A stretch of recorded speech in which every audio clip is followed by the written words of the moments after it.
Assalamualaikum dear viewer, this is me Nasir Khan Khail. How to insert dynamic serial number in Microsoft Excel. इस list में हम यहाँ पर name enter करेंगे, यहाँ पर ऑटोमेटिक सीरियल नंबर आ जाएंगे। यहाँ पर फॉर एग्जांपल मैं एक आइटम का नेम लिखता हूँ STD, यहाँ पर आप देख सकते हैं सीरियल नंबर ऑटोमेटिक आ गया। इसके बाद मैं लिखता हूँ SSD, LCD, LED, तो यहाँ पर आप देख सकते हैं सीरियल नंबर ऑटोमेटिक आ जाते हैं।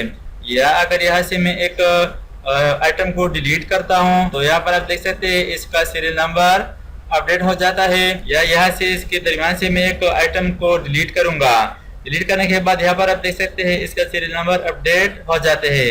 तो चलिए शुरू करते हैं। इस लिस्ट को मैं खाली करता हूँ और यहाँ पर मैं फार्मूला लगाता हूँ। सीरियल नंबर के नीचे यहाँ पर हम फार्मूला शुरू करेंगे, इक्वल इफ ब्रैकेट स्टार्ट, और इसके बाद आइटम नेम्स के नीचे यहाँ पर क्लिक करें। इसका सेल रेफरेंस यानी B3 आ गया, इक्वल बराबर हो जाए एम्प्टी के। इस डबल कोटेशन का मतलब है एम्प्टी, कामा तो एम्प्टी ही रहने दें। इसके बाद कामा, अदरवाइज, इसके बाद एक और फंक्शन लेके काउंटा, ब्रैकेट स्टार्ट। इसके बाद दोबारा इस सेल पर क्लिक करें B3, इसके बाद कोलोन लेके शिफ्ट के साथ सेमी कॉलम, तो यहाँ पर कोलोन आ जाती है और खुद ब खुद B3 फिर आ गया।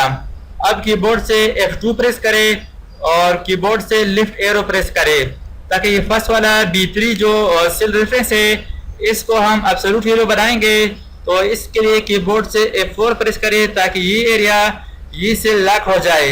इसके बाद आखिर में क्लिक करें और दोनों ब्रैकेट क्लोज करें।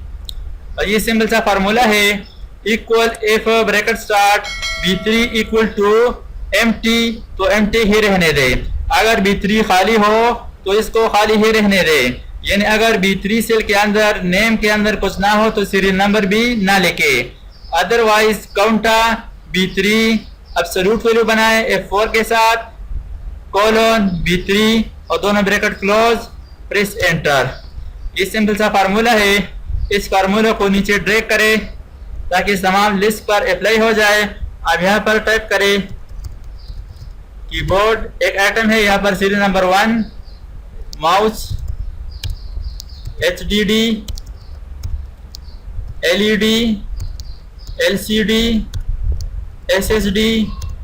यहाँ पर आप आइटम नेम टाइप करेंगे, यहाँ पर सीरियल नंबर ऑटोमेटिक आ जाएगा।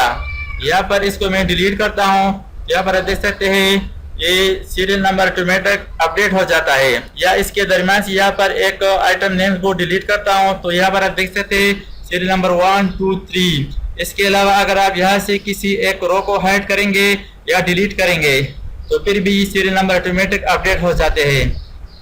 अगर यहाँ पर मैं दोबारा टाइप करता हूँ